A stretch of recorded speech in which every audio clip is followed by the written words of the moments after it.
ଆଜ୍ଞା ନମସ୍କାର ଭଞ୍ଜତ୍ୱ ନ୍ୟୁଜ୍ ଚ୍ୟାନେଲରେ ଆପଣଙ୍କୁ ସ୍ୱାଗତ। ଆପଣଙ୍କ ପରିଚୟ ପ୍ରଥମେ ଦିଅନ୍ତୁ।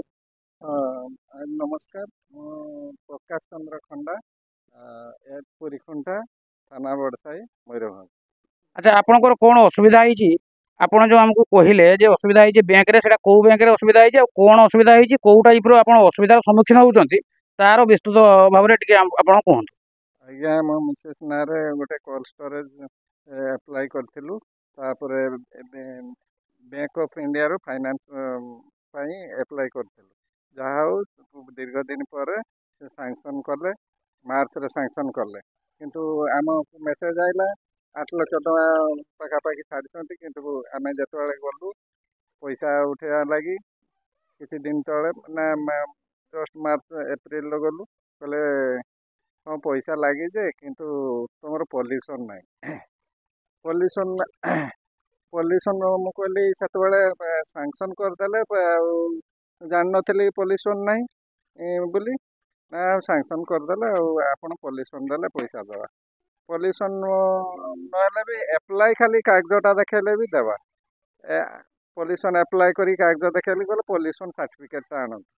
ପଲ୍ୟୁସନ୍ ସାର୍ଟିଫିକେଟ୍ଟା ଆଣିଲି। ତାପରେ ମଝିରେ ମୁଁ କହିଲି ଆପଣ ସାଙ୍କସନ୍ କଲେ ଇଣ୍ଟରେଷ୍ଟ କିଏ ଦେବ? ନା ଇଣ୍ଟରେଷ୍ଟ ଆସିବନି। ସେ ଭିଡ଼ିଓ କ୍ଲିପ୍ ବି ଅଛି ମୋ ପାଖରେ। ସେ କହିଥିବା କଥାଟା, ନା ଇଣ୍ଟରେଷ୍ଟ ଆସିବନି, କିଛି ଅସୁବିଧା ନାହିଁ, ଯେଦିନ ପଇସା ନେବେ ସେଇଦିନ ପାଖରୁ ଇଣ୍ଟରେଷ୍ଟ ଲାଗିବ। ଦୁଃଖର ବିଷୟ, ପୁଣି ପଲ୍ୟୁସନ୍ ଦେଲା ପରେ ବି ଆମକୁ ପଇସା ଦେଲେନି। କହିଲେ ଘର କରନ୍ତୁ, ଆମର ବିଶ୍ୱାସ ହେଉନି, ଆପଣ ଘର କରନ୍ତୁ। ଘର ବି କଲି। ଛାତ ପଡ଼ି ସାରିଲା ପରେ ହଠାତ୍ ଦେଖିବାକୁ ମେସେଜ୍ ଆସିଲା 25,000, ଆଉ ଆକାଉଣ୍ଟରୁ 10,000 କଟିଯାଇ ଏମିତି 35,000 ସମଥିଙ୍ଗ ଟଙ୍କା ବ୍ୟାଙ୍କ ଅଫ୍ ଇଣ୍ଡିଆରୁ କଟିଯାଇଛି ମୋ ଖାତା, ମାନେ ମୋ ପାଖକୁ ଆସିଲା ସୁଧ ବାବଦ। ତାପରେ ମୁଁ ପଚାରିଲି ବିଏମ୍କୁ, ସିଏ କହିଲା ହଉ ଆସନ୍ତୁ ଦେଖିବା। ପୁଣି ଗଲି ବ୍ୟାଙ୍କକୁ, ସିଏ କହିଲେ ହଁ ଏଇଟା ତୁମର ଇଣ୍ଟରେଷ୍ଟ ଆସିଛି। ମୁଁ କହିଲି ସାର୍ ଆପଣ ତ ନିଜେ କହିଥିଲେ ନା ଇଣ୍ଟରେଷ୍ଟ ପଡ଼ିବନି, ଆଉ କେମିତି ଇଣ୍ଟରେଷ୍ଟ ଆସିଲା? ଆଉ ନା ଆସିଲା, ଆପଣଙ୍କୁ ଦେବା ପାଇଁ ପଡ଼ିବ। ଆଉ ନହେଲେ ଗୋଟେ କାମ କରନ୍ତୁ, ମୁଁ ଦେଇଦେମି କିନ୍ତୁ କ୍ଲୋଜ୍ କରିଦେମି। ମୁଁ କହିଲି କ୍ଲୋଜ୍ କ'ଣ ପାଇଁ କରିବେ? ଏଇଟା କ'ଣ କ୍ଲୋଜ୍? ମୁଁ 10 ଲକ୍ଷ ଟଙ୍କାର ଘର କରିସାରିଲିଣି, 8 ଲକ୍ଷ ଟଙ୍କାର ଘର କରିସାରିଲିଣି। ତା ବାଦ ଆପଣ ପ୍ରୋସେସିଂ ଫି ବାବଦକୁ ପାଖାପାଖି 80,000 ଟଙ୍କା ନେଇଛନ୍ତି। ଆଉ ସେଇଟା କିଏ ଦେବ? ତା ପାଇଁ ଦାୟୀ କିଏ? ମୁଁ ତ ଆପଣ ବାରମ୍ବାର ପଇସା ମାଗୁଛି, ଦିଅନ୍ତୁ ନେବି, ଆପଣ ଦେଲେନି। ମୋ ଆକାଉଣ୍ଟରୁ ଲାଗିଛି, ମାନେ ମିସେସ୍ ଆକାଉଣ୍ଟରୁ ଆଉ ଲାଗିଛି, ମାନେ ଆପଣ ଇଣ୍ଟରେଷ୍ଟ ଆସିବ ବାରମ୍ବାର କହୁଛି। ନା ଆସିବନି, ଆପଣ ଯେଦିନ ନେବେ ଆସିବ। ଆଉ ପଇସା ବି ମାଗିଲି, ପଲ୍ୟୁସନ୍ ସାର୍ଟିଫିକେଟ୍ ଦେଲି, ଯାହାକି ପରେ ମୁଁ ଜାଣିଲି ଯେ ପଲ୍ୟୁସନ୍ ମାଣ୍ଡାଟୋରୀ ନାହିଁ, ସାର୍ଟିଫିକେଟ୍ ଦେବା କିଛି ଜଷ୍ଟିଫିକେସନ୍ ନାହିଁ। କୋଲ୍ଡ ଷ୍ଟୋରେଜ୍ ମୋତେ ଘୁରଉଛନ୍ତି। ଏହାର ପ୍ରଥମ କାରଣ ଯେ ମୋତେ କହିଥିଲେ 10% ସବସିଡ଼ିର 10% ଦେବେ। ମୁଁ ବି ନାହିଁ କରିନଥିଲି। ମାନେ ଆପଣଙ୍କର କହିବା କଥା ହେଉଛି ଯେ ଆପଣଙ୍କୁ ମ୍ୟାନେଜର କହିଥିଲେ ଯାହା ଯେତେ ଟଙ୍କା ସବସିଡି ଅଛି ତାର 10% ପିସି ସିଏ ନେବେ। ମାନେ ଆପଣ ପିସିଟା ନ ପାଇବାରୁ ଏତେ ସବୁ ଝାମେଲା ନା କ'ଣ?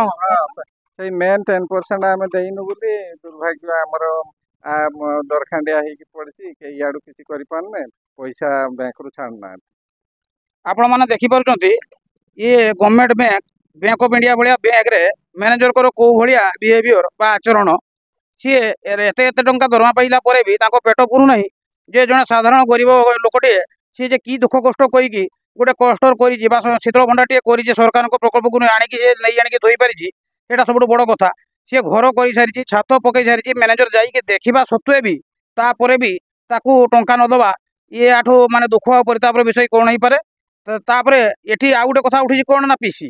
ତ ତୁମେ ତ ଏତେ ଟଙ୍କା ଦରମା ପାଉଛ, ତାପରେ ବି ତୁମର ପିସି ପାଇଁ ଏତେ ଅସୁବିଧା କେଉଁଠି ହେଉଛି? ତାପରେ ବି ତୁମେ ଲୋକଙ୍କ ପାଖରୁ ପିସି ନେବା ପାଇଁ ଚାହୁଁଛ ନା? 10% ସିଏ କାହିଁକି ଜଣେ ଦେବା ପାଇଁ ଯିବ? ଜଣେ ପରିଶ୍ରମ କରିବ, ଡକୁମେଣ୍ଟ ରେଡ଼ି କରିକି ସିଏ ତାର ଯାଇକି ଘର କରିଛି। ଯଦି ଘର ନ କରିଥାନ୍ତା ଅଲଗା କଥା, ଘର କରିଛି, ଛାତ ପକାଇଛି, ପଲ୍ୟୁସନ୍ ବୋର୍ଡ଼କୁ ଯାଇକି ପଲ୍ୟୁସନ୍ ସାର୍ଟିଫିକେଟ୍ ଆଣିଛି। ଆଣି ସାରିବା ପରେ ବି ସିଏ ଆପଣଙ୍କୁ କାହିଁକି 10% ଦେବା ପାଇଁ ଯିବ? ତେଣୁକରି ଯଦି ୟା ଉପରେ କଲେକ୍ଟରଙ୍କୁ ଦେଇଥିଲେ କି? କଲେକ୍ଟରକୁ ଦେଇଛି। ପରେ କଲେକ୍ଟର ଯଦି କିଛି ଡିସିସନ୍ ନ ନିଅନ୍ତି, ମୁଁ ମୁଖ୍ୟମନ୍ତ୍ରୀ ମହାଶୟଙ୍କୁ ଜଣେଇବି। ଆଉ କଲେକ୍ଟରକୁ ବି ଦେଖା କରି କହିଛି, ସିଏ ବି କହିଲେ ହଁ ଇଣ୍ଟରେଷ୍ଟ ଛାଡ଼ି ଦିଅନ୍ତୁ, କିନ୍ତୁ ଇଏ ବି କହିଲେ ହଁ ଇଣ୍ଟରେଷ୍ଟ ଛାଡ଼ିବା ମୁଁ ଦିନେ ମୋତେ ରଖା କରେଇଲେ ବି କିନ୍ତୁ କିଛି କଲେ ନାହିଁ। କହିଲେ ହଁ ଏଇ ଫୋନ୍ କରୁଛେ ଆସିବେ, ଆପଣ ଆଗରେ ପଇସା ନେଇଯାଆନ୍ତୁ। ମୁଁ କହିଲେ ଇଣ୍ଟରେଷ୍ଟଟା କାଟି ଦିଅନ୍ତୁ, ମୁଁ ସାଙ୍ଗେ ସାଙ୍ଗେ ନେବି। 50,000 ଟଙ୍କା ମୁଁ ଗରିବ ଲୋକ କୋଉଠି ଆଣିକି ଦେବି? କିନ୍ତୁ ଦୁଃଖର ବିଷୟ ଆଜି ପର୍ଯ୍ୟନ୍ତ ସେଟା କାଟୁନାହାନ୍ତି କି ପଇସା ସେ ଦଉନାହାନ୍ତି।